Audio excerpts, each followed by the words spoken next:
Fala galera, bem-vindos à parte 3 do episódio dessa semana do quadro Hashtag Pergunte ao Maestro. Se você ainda não viu os vídeos anteriores, eu vou deixar linkado aqui em cima o vídeo 1, o vídeo 2 e também a nossa playlist, que daí você assiste todos eles, dá pra fazer uma maratona.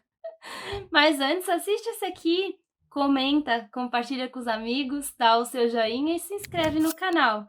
E ativa o sininho para você não perder nenhum dos episódios, tá bom? Sem mais delongas, vem comigo! Hashtag Pergunte ao Maestro. Gostaria de saber mais sobre a mudança de classificação vocal, se a pessoa pode mudar de classificação com o tempo. Também gostaria de saber se o twang deixa a voz anasalada. Duas perguntas. A primeira, você pode mudar de voz, mudar de far, talvez?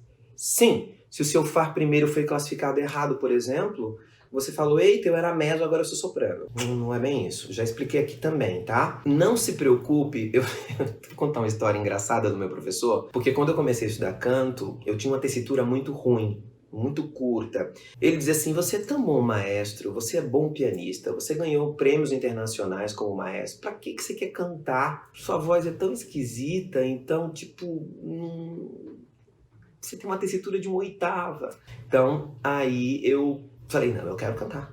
Eu vou cantar. Eu quero cantar de todo jeito. E aí ele me ajudou fazendo uma coisa que eu jamais imaginei, que foi trazer para mim um mundo novo, que eu nunca tinha estudado, especialmente de fisiologia.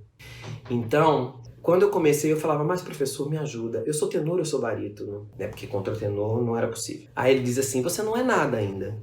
Você não é nada. Você é um cantor. Se concentre em ser um cantor. O que faz um cantor? Canta. Aprenda a fazer portato di voce, aprenda a fazer legato, aprenda a fazer cantabile, aprenda a fazer todas essas coisas. Aí depois você descobre o que você é. Não se preocupe no momento inicial, porque quando classifica no momento inicial, o aluno chega já dizendo assim, eu tenho alunos que chegam para mim, 17, 18 anos. Então, eu fui classificado como tenor dramático espinto coloratura. Eu falo, oi, essa voz, com 18 anos nem existe isso. Mas tudo bom, vamos lá. Da onde? Ah, mas porque minha avó é professora de canto e ela diz que eu tenho todas essas características na minha voz. Um menino que nem terminou de mudar ainda a voz. Então aí aquilo fica na cabeça dele. Então eu geralmente não classifico no início. Eu faço ele cantar com músicas que sejam medianas, para que ele possa depois, mais para frente, encontrar o seu verdadeiro far.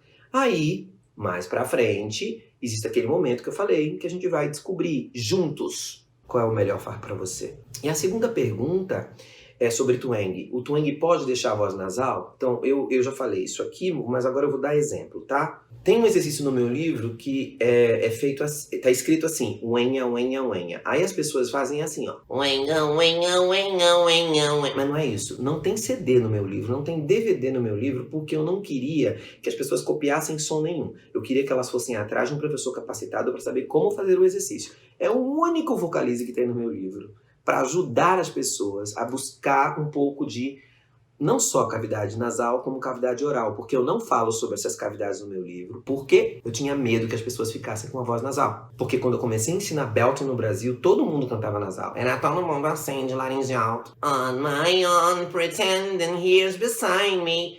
Então eu não queria esse som. Então eu trabalhei tudo faringe, faringe, faringe, não falei de cavidade nasal, não falei de cavidade oral, só fui falar no meu segundo livro, mas dei um vocalizezinho que trabalha as duas, ó.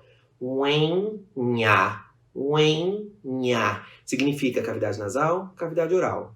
Como é que eu sei que eu estou usando a cavidade nasal? Aperto o nariz. Uenha, a. Uenha, a. No A não tem. Então, a gente confunde às vezes a nasalidade, porque tem palavras no português que a nasalidade não está escrita, não está no tio. Repara a palavra não. Se você dividir a palavra não bem devagarzinho, você não fala não. A nasalidade P, ela permanece até o último E você não termina com o, você termina com Não. Você vai até o final com É difícil no português. Bom, eu sou nordestino, né? A gente fala não. Então a gente tem mais nasalidade, mas é difícil você não usar a nasalidade que ela continue. Ela deixa a voz nasal? Deixa. Mas eu vou dar um exemplo aqui. O exercício do Enha deveria ser feito aonde? Janeiro, fevereiro, março, abril. Wenha, wenha, wenha, wenha, wen. Tem nasalidade aqui?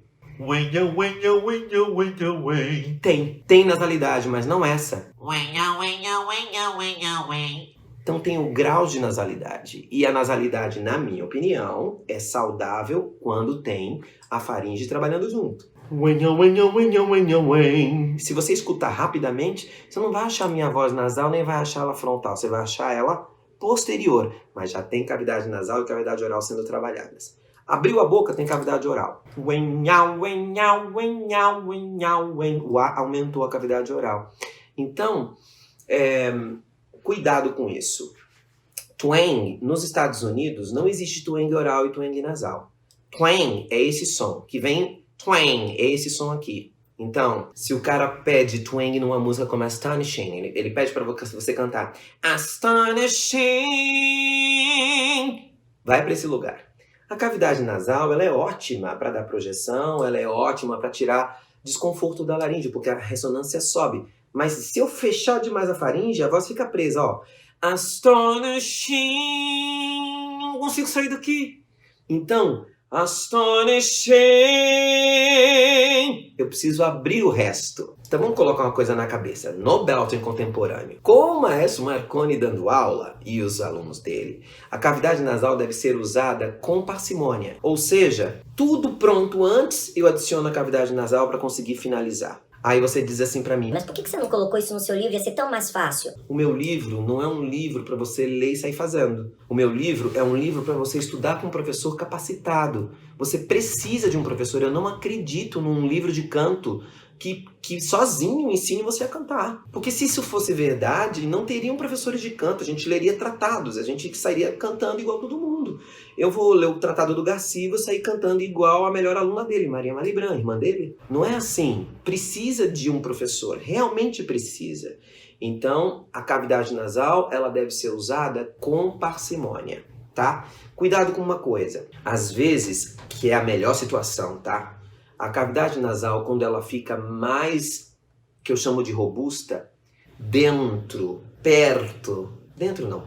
da faringe, é uma nasalidade muito mais linda, que é uma nasalidade escura que não aparece na voz. Então pense numa voz falada. Uma voz falada tem nasalidade. A minha voz tem nasalidade, ainda mais que eu sou nordestino, tem nasalidade. Tem, só que não precisa ter em excesso, não é? Então eu vou conseguir pensar sempre trabalhando pela voz falada. Por isso no meu livro não tem. O que meu livro diz? Trabalhe a faringe e puxe os ressonadores anteriores pelo texto. É isso que eu digo. Então o texto já vai anteriorizar a voz. É isso que vai acontecer. Quando você sentiu que a sua voz tá meio muscular assim, tá meio this is the moment, tô só no janeiro, fevereiro, fale o texto. This is the moment, peraí. This is the moment, this is the moment. Sem perder o que você tá lá dentro. Agora, se for pra cá, this is the moment, perdi tudo, volta tudo.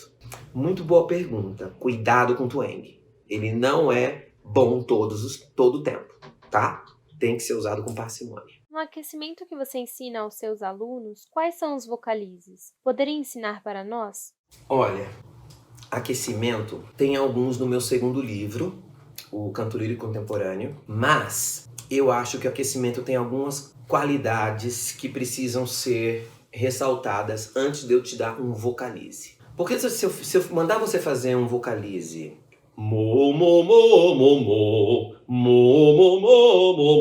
vai aquecer sua voz. Só que eu sempre penso que o aquecimento deve vir do menor esforço possível para que eu tenha que cantar menos. Pensa num aluno meu que tá para entrar no musical. Vai fazer Fantasma, vai. Que é um espetáculo puxado vocalmente. Aí ele vai cantar 2 horas lá. Daí ele vocaliza 40 minutos. Ele vai cantar 2 horas e 40. Então, primeiro de tudo, vamos separar duas coisas. O que é aquecimento e o que é placement. Aquecimento só se usa de manhã.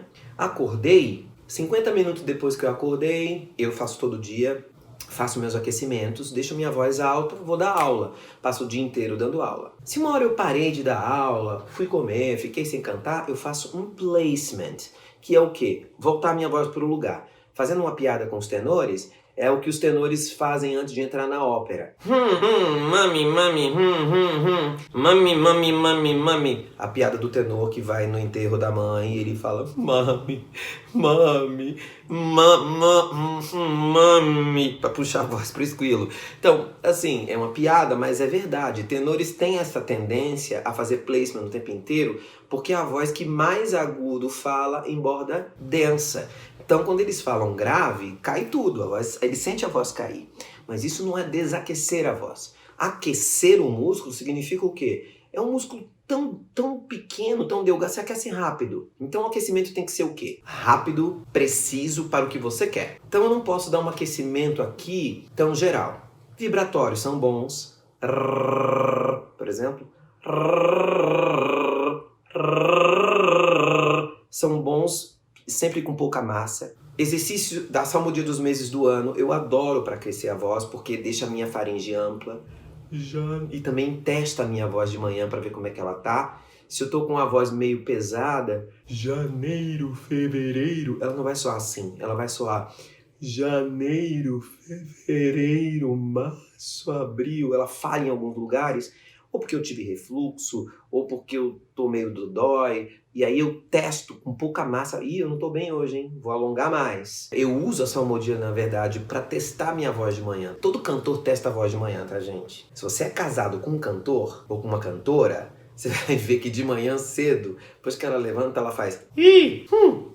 Todo mundo faz isso, pra ver como a voz está de manhã. Eu que fui casado, com certeza, fiz muitas vezes isso. Mas é mais uma maneira da gente descobrir como é que a voz está naquele dia. Então a salmodia é bom pra gente testar e também para aquecer a faringe. Você quer exercícios para aquecer o diafragma? São diferentes. Tem gente que tem dificuldade de aquecer o diafragma, costelas. Então, exercícios de respiro. O gran respiro do Lamperti. Inspira o perfume de uma rosa, guarda lá dentro e mantém as costelas abertas em apneia. Esse exercício é ótimo, ele amplia a faringe, te ajuda com a sensação de apneia, mas isso vai durar o quê? Menos de 1 minuto. Uso vibratório. Exercícios de... Tem um exercício no meu livro que eu chamo de tubo vibratório, que é um tubo que eu faço... Aqui não está completamente fechado, tá? Ajuda muito a controlar essa questão de propulsão, retenção e filtro. Ajuda muito. Sempre pequeno.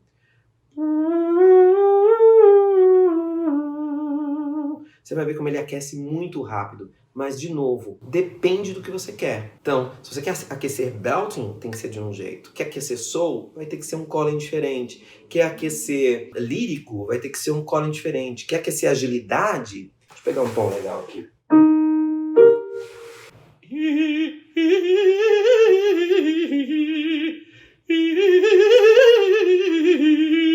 Ele deixa a minha voz leve e eu consigo fazer agilidade. Ele pode ser feito em nona, por exemplo.